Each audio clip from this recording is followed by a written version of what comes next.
नमस्कार।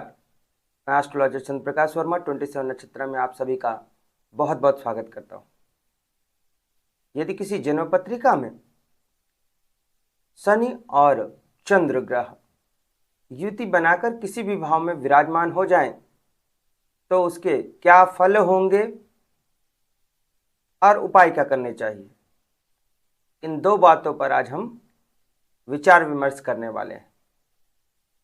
किसी भी कुंडली में शनि और चंद्र किसी भी भाव में बैठ जाएं तो इस युति को विष योग कहते हैं। शनि दुख का कारक कहा गया है और चंद्रमा से मन आता है। मन का विचार चंद्रमा से करते हैं और शनि को दुख का कारक कहा गया है। तो जब शनि और चंद्र की युति होगी तो इनसे जो फल होगा वह शुभ तो नहीं ही होगा। अब देखिए, चंद्र एक सौम्य ग्रह है और शनि एक पाप ग्रह है। तो जब सौम्य ग्रह और पाप ग्रह एक साथ बैठे हों तो सौम्य ग्रह की तो बात पाप ग्रह नहीं सुनने वाले, पाप ग्रह अपनी ही चलाएंगे। अर्थात शनिदेव चंद्रमा पर अपनी बात ही रखेंगे, चंद्रमा की बात नहीं मानेंगे, चंद्रमा को कष्ट देंगे, अर्थात मन को कष्ट देंगे, मन को दुख देंगे। तो शनि और चंद्र की युति यदि किसी भाव में हो जाती है तो ऐसे व्यक्ति का मन बहुत ही परेशान होता है, मन कहीं पर लगता नहीं है। ऐसे व्यक्ति का जिसके किसी भी भाव में, जन्मपत्रिका के किसी भी भाव में शनि और चंद्र एक साथ युति बनाकर बैठे हों, जिस भाव में शनि और चंद्र युति बनाकर विष योग का निर्माण करते हैं उस भाव से संबंधित कोई ना कोई बीमारी उस व्यक्ति को अवश्य होती है, विशेषकर जब इन दोनों ग्रहों की दशा अंतरदशा चल रही हो। जैसे अगर शनि की दशा है, चंद्रमा की अंतरदशा है, या चंद्रमा की दशा है, शनि की अंतरदशा है, तो इसमें उस व्यक्ति को किस अंग में समस्या होगी? उस अंग में रोग या बीमारी हो सकती है, उस अंग में तकलीफ हो सकती है। जिस भाव में यह विराजमान हो उस भाव से जो अंग आता हो उसमें, उदाहरण के लिए सभी भावों को हम यहाँ पर देख लेते हैं कि किस भाव में विष योग बन रहा हो तो क्या समस्या हो सकती है। यदि यह विष योग प्रथम भाव में है, अर्थात लग्न में है, तो स्नायु तंत्र को ये प्रभावित करते हैं, स्नायु तंत्र से संबंधित समस्या दे सकते हैं, बीमारी दे सकते हैं। कब दे सकते हैं? जब इनकी दशा अंतरदशा आए, विशेषकर तब। यदि ये द्वितीय भाव में युति बना रहे हों शनि और चंद्र, तो दांत की समस्या हो सकती है, दाहिनी आंख को भी ये प्रभावित करते हैं, उसको भी समस्या दे सकते हैं, दाहिनी आंख संबंधित कोई बीमारी आपको हो सकती है। यदि तृतीय भाव में यह युति बना रहे हों तभी क्या होगा? उस स्थिति में गले संबंधित कोई समस्या हो सकती है, दाहिना कान या गर्दन पर ये अपना असर डालते हैं, तो इससे संबंधित भी कोई बीमारी आपको हो सकती है। चतुर्थ भाव से छाती आती है, छाती, फेफड़े और दिल आता है। तो यदि चतुर्थ भाव में यह योग बन रहा हो तो छाती, फेफड़े और दिल संबंधित कोई बीमारी आपको हो सकती है। तो जब इनकी दशांतर आए इन दोनों ग्रहों की, उस समय एक्स्ट्रा अलर्ट आपको रहना चाहिए। पंचम भाव की बात कर लेते हैं। पंचम भाव में यदि यह युति बन रही हो तो गर्भाशय की समस्या हो सकती है, पाचन तंत्र आपका गड़बड़ाया हो सकता है।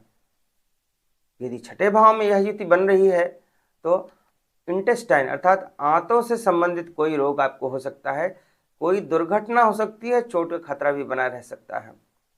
यदि सप्तम भाव में शनि और चंद्र युति बनाकर बैठे हैं तो जब इनकी दशा अंतरदशा आएगी तो मूत्र मार्ग अर्थात यूरिनरी सिस्टम में कोई प्रॉब्लम हो सकती है, गर्भाशय संबंधित भी कोई समस्या आपको हो सकती है यदि आप स्त्री हैं तो।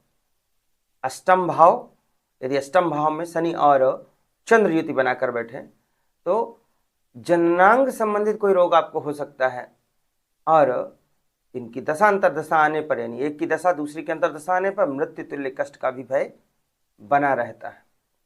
नवम भाव जो कि भाग्य भाव है, यदि वहां पर शनि और चंद्र युति बनाकर बैठे हों तो कूल्हे की समस्या हो सकती है, जांघों संबंधित समस्या हो सकती है, और भाग्य भी उस समय साथ नहीं देता है, भाग्य पर भी दुष्प्रभाव पड़ता है। दसम भाव जो कि कार्य क्षेत्र का भाव है, तो यदि दसम भाव में यह युति बन रही है तो आपका जो भी बिजनेस है या कोई भी जॉब है, जो भी काम धंधा है, उसमें समस्या हो सकती है। घुटने या जोड़ों में आपको दर्द हो सकता है या कोई उससे संबंधित कोई बीमारी हो सकती है। एकादश भाव जो कि आय भाव है, एकादश भाव में यदि यह बैठे चंद्रमा और शनिदेव एक साथ युति बनाकर, तो आपकी आय प्रभावित होगी, इनकम अच्छी नहीं हो रही होगी। साथ ही साथ जो बायां कान है उसमें समस्या हो सकती है, घुटने से नीचे भी आपको समस्या हो सकती है। द्वादश भाव व्यय का है, हॉस्पिटल का है, तो यदि द्वादश भाव में शनि और चंद्र युति बनाकर बैठे हों तो ऐसे व्यक्तियों को नींद ना आने की समस्या हो सकती है, डिप्रेशन हो सकता है, हॉस्पिटल के खर्चे बढ़ सकते हैं आपके, और जेल जाने के भी योग बन सकते हैं जब इनकी दशांतरदशा आएगी तब। तो इस प्रकार से हमने देखा कि चंद्रमा और शनि ये दोनों किसी भी भाव में विराजमान हो तो विष योग का निर्माण होता है, और उस भाव से संबंधित अंग में या उस भाव से संबंधित कारक में समस्या आती है। अब हम इसके उपायों की बात करें तो विष योग से बचने के लिए शनि और चंद्र के बीज मंत्र का जाप करना चाहिए, विशेषकर जब इनकी दशा अंतर्दशा है। ये बात मैं बार बार कह रहा हूं क्योंकि हालांकि प्रभाव देखिए 5 दशाएं होती हैं। विंशोत्तरी महादशा की बात करें तो महादशा, अंतर्दशा, प्रत्यंतर दशा, सूक्ष्म दशा, प्राण दशा, 5 दशाएं हैं। इसमें से हर ग्रह कुछ दिन बाद आप पर असर दिखाता ही दिखाता है, चाहे वह सूक्ष्म दशा या प्राण दशा के रूप में ही क्यों ना हो। तो आपको विशेषकर जब दशांतर दशा है तब जरूर एक्स्ट्रा अलर्ट रहना चाहिए जब इन ग्रहों की युति बन रही हो, क्योंकि उस समय अधिक समय तक ये ग्रह आप पर असर दिखाते हैं कंटिन्यूअस, अन्यथा प्रभाव तो हमेशा रहेगा क्योंकि कुछ दिन के अंतराल पर हर ग्रह आप पे असर डालेगा किसी न किसी रूप में।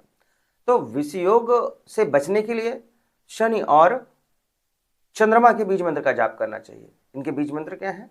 शनि का बीज मंत्र है ओम शं शनिश्चराय नमः।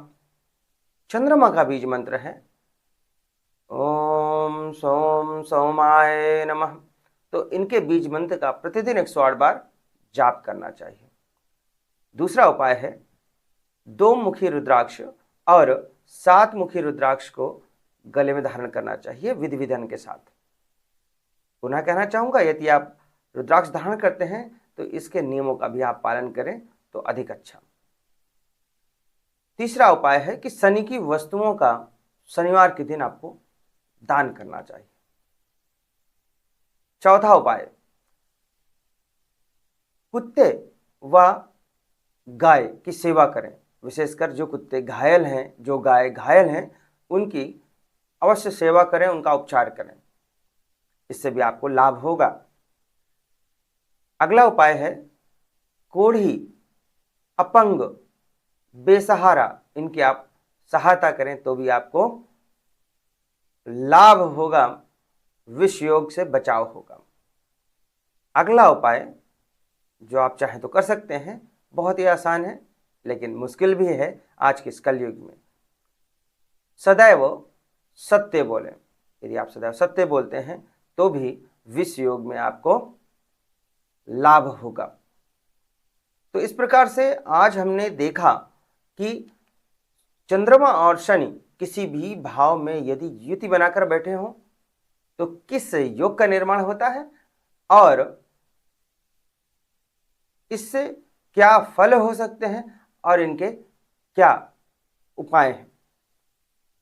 ध्यान रहे, यदि यह युति चंद्रमा और शनि की यह युति त्रिक भाव में है अर्थात 6, 8, 12 भाव में है, या दोनों में से कोई एक ग्रह नीच राशि का है, तब समस्या और अधिक हो सकती है। जिनको भी विष योग है वे हनुमान चालीसा का भी पाठ नित्य करें तो अति उत्तम। शनिवार को शनि मंदिर जाएं और बढ़िया बात। चंद्रमा को, अगर चंद्रमा अच्छे भावों का स्वामी है तो यहां पर आप चंद्रमा को मजबूत कर सकते हैं, तो भी आपको लाभ होगा। शनिदेव को, क्योंकि वो एक पाप ग्रह है, एक कठोर ग्रह है, उनको कमजोर करना है और चंद्रमा को बलि करना है। जिन भी व्यक्तियों को विषयोग होता है आप देखेंगे कि वे अलग थलग से रहते हैं, एक्स्ट्रा सोचते हैं, ओवर थिंकर हो जाते हैं, गुमसुम से रहते हैं। और ऐसा भी मान्यता है कि जिनको भी विषयोग होता है दरिद्रता होती है। तो आप ये उपाय करके लाभ उठा सकते हैं। तो आज के लिए बस इतना ही। नमस्कार।